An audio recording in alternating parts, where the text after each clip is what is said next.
Suppose we are given with a sample data like this. We have two categories of people, namely smokers and non-smokers. We have to answer the question whether the proportion of smokers in the population is a specified value. The general layout of such types of problems are given here. We will be given with a sample of size n out of which x items possess a particular feature or characteristic of interest.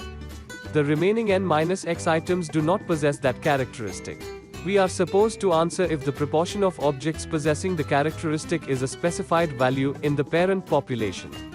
In the case of smaller sample sizes, the testing procedure is somewhat tedious and we are not going to discuss the details of the same here.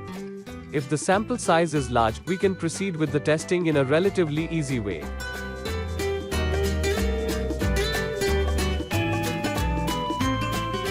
For doing the test, first of all we have to compute the sample proportion, denoted as p bar, by taking the ratio of number of sample items possessing the characteristic to the sample size. Then we can formulate the test statistic as given here. It has been shown that the test statistic will follow a standard normal distribution for moderately large sample sizes. The critical regions are found out as usual using standard normal tables. The rationale behind these critical regions can be explained in a simple manner as follows. We know that the sample proportion is a very good representative of the population proportion.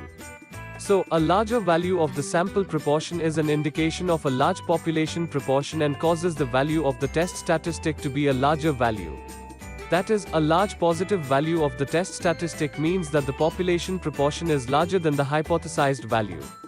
On the other hand, a small value of the statistic indicates that the population proportion is smaller than the hypothesized value.